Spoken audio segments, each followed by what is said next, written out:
Hello and welcome to episode number 2 of Taurus Rising. You are here with me, Mandee Elam, Ursula Duffy, and we are with Sea Goddess Healing Arts. And both of us in our, do I say natal chart? Mm-hmm. Our Taurus Rising. Yes. Ursula can tell you a little more about that. Yeah, well, we went into depth explaining it in our first episode, so we can recap there if you want to learn more. And it just means that is our rising sign, first house, the sign that was on the eastern horizon at the moment that we were born, which means that we share the whole house setup in our birth charts. So we have shared experiences when things happen, like this current eclipse season. So we decided that we're going to share a little bit about that today. The last episode that we did it right after the full moon, which was a total lunar eclipse. And we just had a total solar eclipse on Thursday. And for both of us, that was in our second house of our birth charts. And the second house relates to personal resources, things like your finances, your belongings, but also your self-confidence. So Mandee has had a bit of a more active eclipse season than I have. So I asked her to share a little bit, and then I can do a little interpretation. I've had my share of very eventful eclipse seasons. This time around, it's been relatively quiet for me, but everyone around me has had very interesting, energetic experiences. So, yeah. Would you like to share? Sure. It's kind of funny. I was saying to Ursula before the show, I've never had so much drama I didn't invite before, or think I did, or whatever it is. You know, we are all always catalysts in our own journey, and we always co-create our experiences. So you are responsible. There's always a dance. There's always both energies. But it's interesting. I was thinking earlier today, I'm like, wow, spring moved so fast for me. It was insane. There was so much that happened. We had our first festival. It was incredible, but there was so much more in addition to that.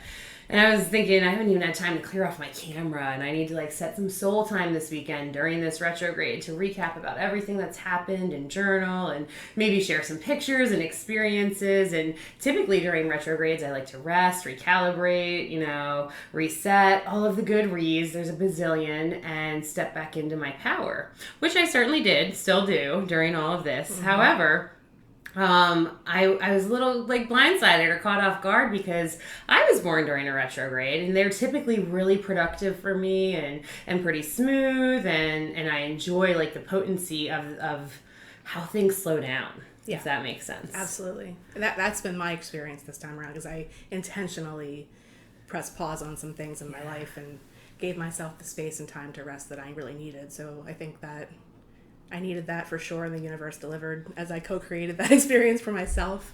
And so any stories about your self-confidence or resources that have come into your life unexpectedly? Yeah, I mean, it's just been this really beautiful thing, because I feel like the past, this retrograde and this past, few months especially, have been initiatory. I feel like it's been an initiation to just be true and authentic to myself and rise. And I'm really into, actually practicing the 4 agreements and things like that, and speaking my truth and being really honest, but from as heartfelt of a place as possible. And, just weird things happened where, I did something, there's things where I hurt people and I didn't mean to, and it happened by innocence, and it happened just because weird things happened, during that time or that day. I certainly, had a couple different heartaches and friends shifting and things with family and stuff like that.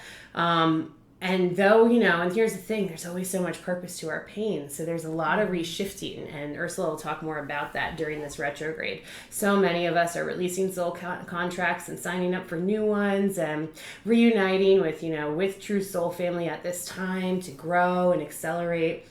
And I always remind myself and others that every relationship in our life is temporary, and the only one you have your whole entire life is the one with you.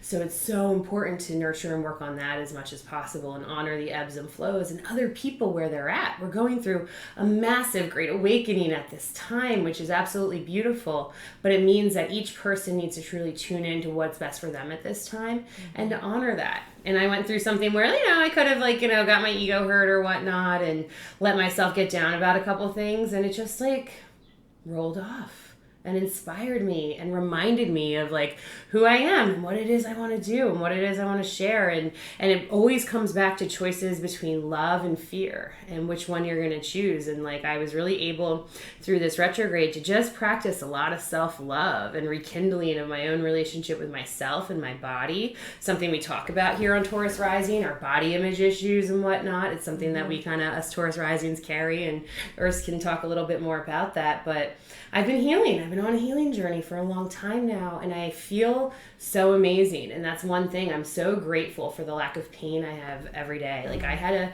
flare up a few weeks ago, about a month ago now, and it lasted for like a week, and it wasn't fun. But it's like after that, things just kept rolling and moving, and I still feel more amazing. But like I joke around and say I'm in the warm liquid goo phase, like Austin Powers with my body, because it feels amazing. But I was a little gooey, and your chrysalis. My chrysalis, yes, is gooey. So it's just an interesting time right now to be really present with yourself, with all the real, raw, true things within you, and to remember you are co-creating your experiences. So it is important to take responsibility and see what energies or thought patterns or behaviors, you know, that you were sharing or putting out or whatever that attracted the experiences that you experienced at this time. And it doesn't mean it's good or bad or it's wrong or right. It's always just an opportunity to drop into even more love and more self-awareness, more gnosis, if you will, and walk the path. Yeah. Beautiful. I think that very much relates, very much correlates. And it's a bit unique to have a Mercury retrograde and eclipse season concurrently. Right in the beginning of summer, too, right? Isn't that like a little weird? I was Yeah. like, well, at least the second half will hopefully be a little smoother. Yeah. The eclipse season officially, the energetic portal kind of closes with the lunation that happens after the second or third eclipse. So with the full moon coming up next week, that'll close out eclipse season.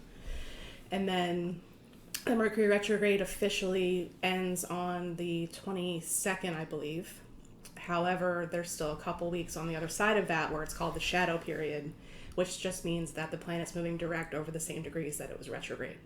So we'll still have a little, snafu kind of, trickster Mercury energy happening, but it shouldn't be as 2 weeks intense. shadow to the start of summer. Exactly. Woo! Yeah. We have the solstice in there too. So there's just a lot of cosmic energies shifting and coming in and going out, and just like Mandee said, it's a good idea to just reflect on the experience and honor whatever happened. And we've had many people in our lives, like she said, come and go, and Mercury relates to our intellect and communication, friends, very specifically to friends. So those one of our dear friends is moving suddenly. Yeah, things like that are popping up. Yeah, and my husband's had an injury, and this eclipse happened in his first house. So Several that relates people to with the body. injuries. Yeah, lots of injuries happening. So just things coming up for review and whatever place in the chart it happened, and build it back up in a different way. And it's all happening for you, always. Like, it's always comes down to your own perspective, and you have an opportunity, and there's times you need to honor your true and authentic feelings. If my heart hurts, if it breaks, if it feels pain, I honor it in that moment. I let it move, I let it bleed through, and then all of a sudden, the light comes back out, the rainbow comes back out, and I feel better and more elevated and have a different perspective.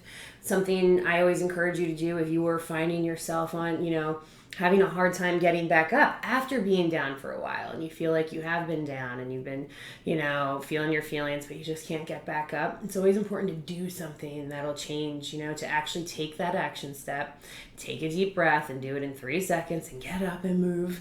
And, either go for a walk or hang in nature. Get the energy moving. Yeah, volunteering is my favorite way, like going and helping somebody else who needs help, because then you don't have to think about your own shit, and by the time you're done it, you've moved energy, you've been of service to other people, and then you usually come out with an elevated perspective, and it helps you come back to your own situation with a lens of love and a lens of more self-worth and being more calm. Yeah, exactly. So we would love if everyone would share your experiences, if you feel comfortable, in the comments on the video. Yeah, how'd you get retrograded? Yeah, what happened? What's up? Are there any other Taurus Risings out there listening? Did you have any very specific second house related experiences? We would love to hear that. Did anyone see it? I did not get to. On the very northeastern coast up into the North Pole Arctic area, the eclipse was actually visible at sunrise. There's some awesome pictures that you can find online. It was not something that I was able to get up for at 4:30 in the morning, but on a Tuesday, I think it was Thursday. But if you saw it, we would love to hear your experience about that too. Yes, please. Yeah. So will you tell us a little bit about what this whole eclipse season and retrograde period was like? A little recap on that. Yeah. So the energy. So then you guys can go and journal about it. Yeah. Some good journaling prompts would be to really take a look at Gemini and Sagittarius energy specifically. It's Gemini season. We're at the very end of Gemini season, so the sun in Gemini. That's why the full moon was in Sagittarius with that lunar eclipse. And Gemini energy is very much about communication, ideas, having a childlike wonder about the world, bringing in new information and processing that information. Gemini energy can be a little scattered at times, so sometimes the tendency is to start many things at once but not finish anything. So focus is really good if you have a lot of Gemini energy in your chart or just during this energy in particular. But also the lunar eclipse was a lot about release, and we talked a little bit about that last time. This eclipse was more about bringing in something new. So that has to do with the nodes of the moon, and that's why we're in eclipse season right now, because the sun is very close, or past now, the north node. So that's when we have eclipse season, when the sun is in proximity to one of the nodes. So we're moving past that, and then the next eclipse season will be during Sagittarius season in the fall. My birthday. Yeah. Well, my last 35th birthday full moon eclipse was a doozy. Yeah. So. Yeah, anyone with Gemini, Sagittarius placements, or anything in mutable signs specifically, so also Virgo and Pisces, because those square, should have had usually some kind of experience with this eclipse season in general. Yeah, a big part of my life just flipped. Yeah. It was wild. Like my career part. Still same career, same type thing, but a huge flip, a huge 180 in it, a huge clearing. But all again, happened for me. Life's great, you know? Yeah. We wouldn't really be here right now if that didn't happen. Exactly. Most likely not. Yeah. Yeah, so it's just that it very much, very chaotic energy usually. I'm sure everyone's been feeling that in general. I think that this has been one of the retrogrades that I've noticed the most rescheduling happen. Cancellation of plans and just rescheduling all the time. Yeah, and like even Memorial Day was a whole washout, a whole weekend too. Did you have any travel snafus while you were away? No, I went to Vermont and back, and it was smooth sailing there and back. So that was great. But I just drove. So yeah. There's a lot of that kind of stuff too. The travel things can happen. And like just sluggish energy, I was definitely moving a little slower and stuff. Like I would definitely say moving slower. And then so many cancellations, reschedules, technology things and glitches, all the classics. Mm-hmm. Yep. Yeah. The most is the rescheduling though that I've noticed personally. Yeah. Yeah, big time. But the things that we did have planned went off without a hitch, so that was nice. That was nice. And if it didn't, we would have, figured something out. It's all divine. You roll with it. You roll with the punches, Something that I think I realized in my own awakening journey and consciousness, and it's up to each sovereign individual, but just releasing control as much as possible. And like, you can only control yourself. And, especially when it comes to events or things happening or being on time or, friends or whatever it is, to just flow and to just honor and to just trust that it's all for the highest good. And as we're stepping more into this whole new earth thing, we're releasing attachments as much as possible. Now, with that said, it's important to do your best each day, to show up, to be integral. If you're going to be late, communicate. Like, communication is so important. Mm-hmm. And that's a really nice thing to reflect upon during this time. Yeah. Maybe you had some experiences and you can go back and say, I forgive myself for however it went down, but, I learned from it, and moving forward, I'll probably say this or do this or communicate better or not. Or sometimes it's over communicating. Sometimes it's doing nothing or too much or too little, and you can find that out within your own self. Mm-hmm. Yeah. So on the tail end of this, that's what we suggest. Awesome. Yeah. So we were thinking about pulling a card, and intuitively Ursula grabbed the dragon deck, and I laughed. I was like, dragons are hot this week, because All of my clients, I swear, I have clients all over the country, world, really, and like almost everybody had a dragon experience that I talked to, and I'm like, this is interesting. They're coming in right now, and they've been coming in for a while. So that relates to eclipse season in particular. Oh, tell us more. Yeah, so when we said the nodes of the moon, when the sun's in proximity, it's eclipse season. So in Vedic astrology, the nodes of the moon are actually the head and tail of the dragon. And the dragon energy was actually one of my spiritual guideposts, synchronicities that happened that actually led me back to astrology. It was like a giant remembering for me. And I had that happen around the Great American Eclipse that happened in 2017, and that was in Leo, which was a very important place for me where that eclipse happened. That was an insane one. Yeah, it really was. It was a wild. That's when I moved back to Jersey. I moved back from Colorado to New Jersey during that. Yeah, changed my whole life. Fourth house is home, so that makes sense. Yeah. Oh, see, you followed the divine plan even when you're not aware. Seriously, it just happens. Yeah. So the dragon energy is very much involved with eclipses because of the nodes of the moon and the dragon energy that's associated with those 2 points. They're not really planets, they're actually called shadow planets. So that's why I always pull dragon cards during eclipse season, because the energy is just so ripe and there, and they're in the portal with us, and they're working with us more tangibly. I feel I can really feel the energy come in. So that's really when I started working with my personal dragon and dragon energy in particular. Also when I got this deck, which is by Diana Cooper. So we figured we'd pull a card from here. What does everyone need to know?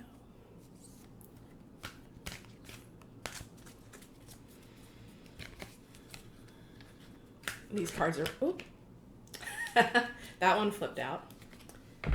So we have the Black Dragon from Saturn. Brings you wisdom through spiritual discipline. Concentrate, focus on your ultimate wisdom. Congratulate yourself. You have passed a test. That's very important. And look how the dragon's kind of like riding on Saturn's rings. Thank you. And that's really relates back to something that Mandee said earlier, how it's been a big initiation. Eclipses are like portals, and it is very much the energy of initiation that comes in during these times.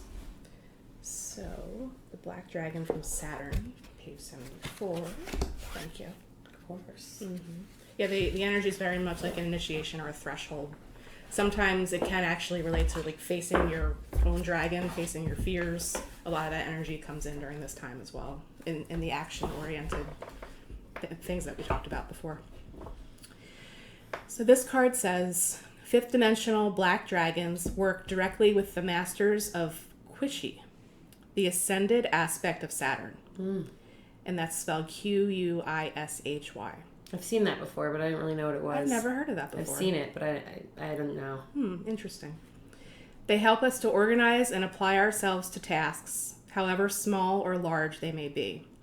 Black indicates a feminine energy of rest, peace, and calm, which enables the wisdom to come forward. It could not do so if there was too much masculine thrust. These dragons work with Archangel Gabriel, who radiates pure white light. He is in overall charge of the base center, where we hold 5th dimensional spiritual discipline. This is what enables all the 5th dimensional chakras to anchor. Archangel Gabriel's energy balances that of the black dragons of Saturn. These dragons also carry the pure violet flame of transmutation, which is held in Saturn and used to dissolve thoughts that are not focused on the ultimate vision. And the guidance for this card is, a black dragon from Saturn has appeared to you now as it is time for you to address tasks with discipline and focus. Spiritual discipline is vital to ground the higher energies on your pathway. The black dragon will give you focus, concentration, determination, awareness, and the ability to plan and stick to a routine where necessary. Receiving this card is a true blessing, as it indicates that your feet are firmly planted on your ascension path and you do everything for the highest good of all. This dragon also brings you congratulations from the angelic world, as you have passed a test you have been undergoing. It is time to celebrate your success and step forward with discipline, as well as with joy and bliss. I fucking love that one. Mm-hmm. A lot. Yeah.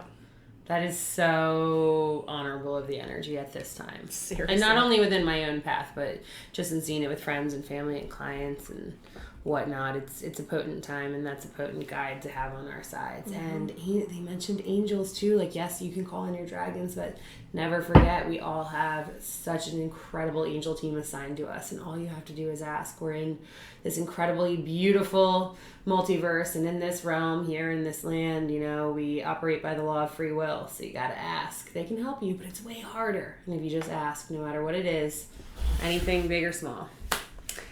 Wow. Pretty awesome. Potent. Mm-hmm. Cool. So I'm going to pull from Rebecca Campbell's Work Your Light deck. Rebecca Campbell is one of my favorite teachers. Definitely a disciple of hers. And I use these cards all the time. Angels, archangels, spirit guides, helper beings of the highest good, our higher selves, ancestors, creator, and sea goddess. What do we need to know most today? What is it that you would like to pass along to all of those holding space with us here on Taurus Rising during this time? Mirror, who or what is triggering you? One of my favorite cards. One of the best ways I believe that we can grow is through triggers. Triggers are simply opportunities to heal, whether they're physical, mental, spiritual, emotional. Whenever I'm triggered, it's an opportunity for me to heal and grow. There's certain things that are sacred, and there are certain things that are certainly sacred triggers that we all have. And like, I always use the example, if you see someone like kicking a puppy on the street, you're probably going to have a reaction to that, and that's a good thing, It's not necessarily a bad thing, but a lot of times it always reflects on some sort of opportunity to heal, whether within you or within your community or your planet or whatever it is. So, let's see what the mirror card from Rebecca has to say. And if these are both Hay House decks, which I love. We're both Hay House girls. We love almost all of their stuff, which is amazing. Ursula had a special message pop out. This is her deck. Oh, this one's not in alphabetical order. I always forget that. Now you have to use the table of contents. But we'll find it. Take a moment while I'm looking here.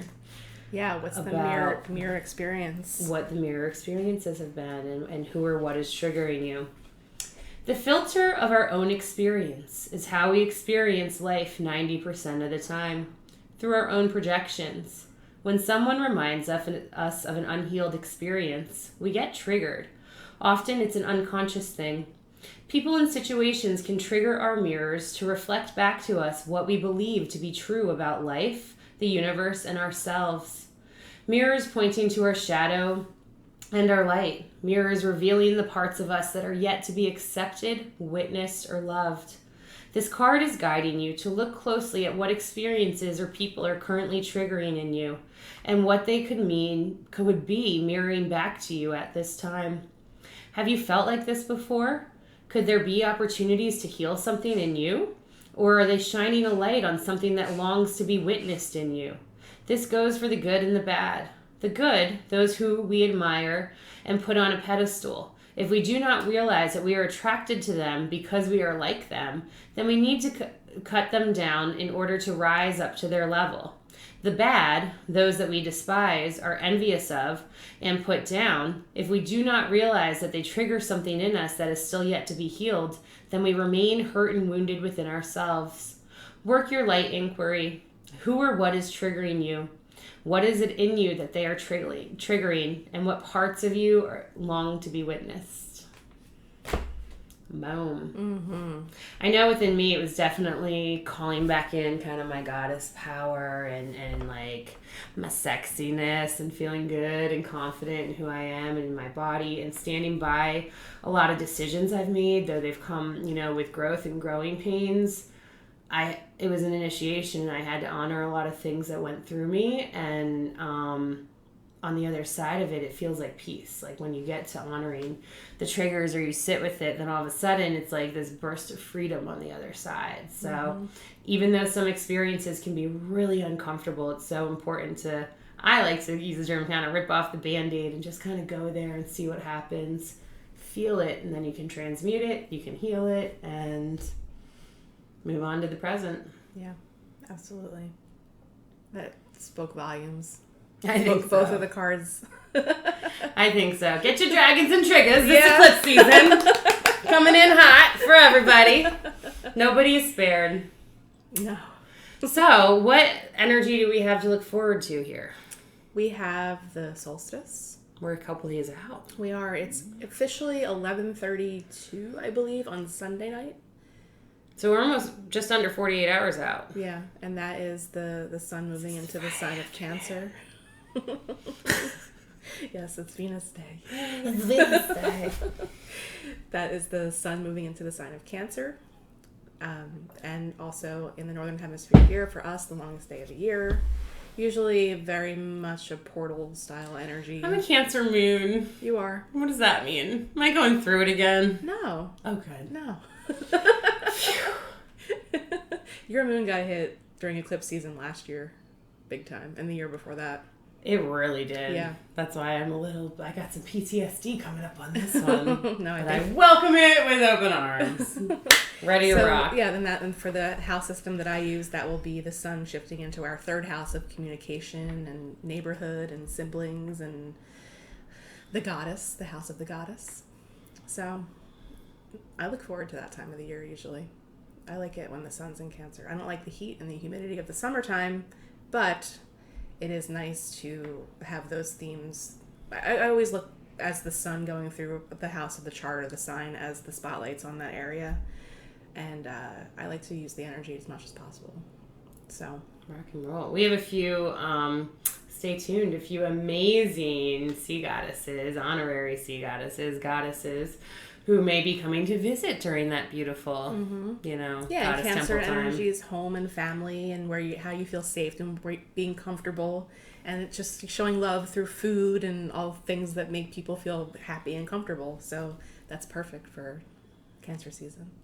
It sure is. Yeah. So I just being on the other side of the eclipses at this point and the retrograde kind of slowing down and things maybe a little stable for a while, hopefully. Some of the outer planets are turning retrograde, but that's not a big deal because they're retrograde half the year anyway. So for now, I think, onward and upward. Onward and upward. And if it does get stormy and chaotic, just remember, you're the sailor of your own inner being, and you can find balance in the wildest of storms and right in the center of it, and you can be the center of it. So yeah, I think we all get a little tested in that sometimes, and there's always an opportunity to forgive yourself and to rise back up. Yeah, and it's a really good time to honor the light that we've had since the winter solstice here in the Northern Hemisphere. And now the days will get shorter, so we're going back into that time of the year where there's less and less daylight and more night, so that duality comes into play as well with the light and the dark. And that's a good theme also for the end of Gemini season, because Gemini is the twins. So there's always that focus on the duality with this sign as well. Well, thanks for tuning in to the most recent episode of Taurus Rising with Ursula and I. If you haven't already followed us, liked us, share some of our stuff, we're on Facebook, Instagram. We have a beautiful website, SeaGoddessHealingArts.com. We have a YouTube channel under Sea Goddess Healing Arts. And we're going to be having many live shows coming your way soon. This one's pre-recorded, but there's going to be a lot of live content on its way soon. And we have events coming up. So yeah, just tune in, check in, and we're always honored to hold space with you, whether it's in person, physically, spiritually, etherly, astrally, whatever it is. Thanks for tuning in. Thanks everyone. And we have Boardwalk Buds coming up next weekend. If you want to do. mention that. Yeah. It's if you're local. If you're local, it's coming up. What are the dates of it? The 25th, 26th, and 27th, I think. Friday, Saturday, Sunday. And Kendra Hamill of Sea Goddess Healing Arts and Higher Self Healing and myself, Mandee Elam, will be speaking at 7 p.m. at the Boardwalk Buds event on Friday night. So if you want to come and see us do a live episode of Token the Talk, we will be there. And we'll have a vendor space as well. So if you don't catch Token the Talk, then catch that show also on our YouTube channel. And then if not, stop by our booth and say hi.